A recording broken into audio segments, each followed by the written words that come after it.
and Security Committee. So what do you think is lost at a meeting like the Summit of the Americas when you have perhaps the most key player in regards to our southern border protection not showing up?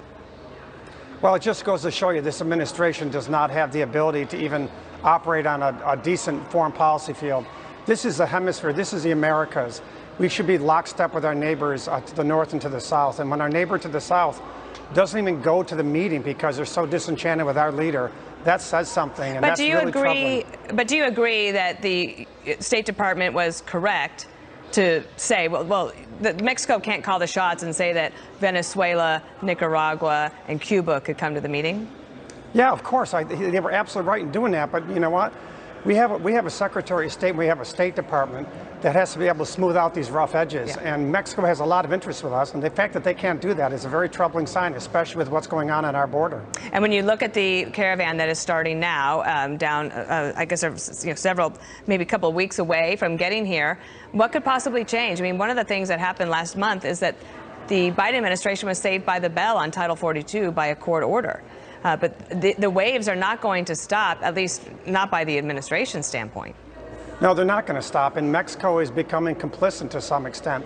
A lot of people that are in that caravan, if not all of them, will eventually get a work visa from Mexico.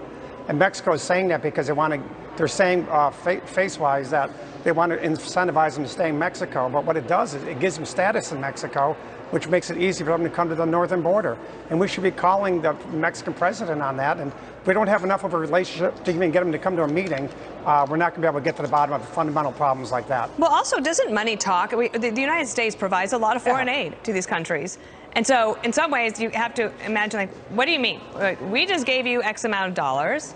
You will do this, or else the money goes away. I mean, that seems like a simple transaction to me.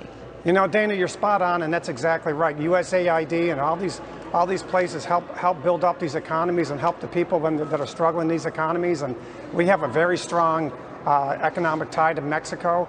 And the fact that we can't iron out these details shows the ineptitude of this administration yet again. It's another crisis that they've created that they're not able to solve. And this administration is loaded with those types of crises. And the southern border is not going away, as you noted. And we've got to really be on our toes with that. More broadly, I did want to ask you about this. Department of Homeland Security has put out its new threat assessment, basically saying this, that the U.S. remains in a heightened threat environment, as noted in the previous bulletin. Several recent attacks have highlighted the dynamic and complex nature of the threat environment. In the coming months, we expect the threat to become more dynamic, as several high-profile events could be exploited to justify acts of violence against a range of possible targets. And I don't have this for the screen, but I just thought this was incredible. They say that the potential targets include public gatherings, faith-based institutions, schools, racial and religious minorities, government facilities and personnel, U.S. critical infrastructure, the media, and perceived ideological opponents. So pretty much, isn't that everything and everyone? Yeah, it seems like it's kind of some butt covering to some extent. They threw everything in but the kitchen sink. But the bottom line is the threat environment has metastasized, and the internet is kind of allowing it to do so. You got bad actors on the internet here that are applauding what happened in Buffalo and Uvalde. And you've got foreign actors that are also trying to foment discontent within the United States.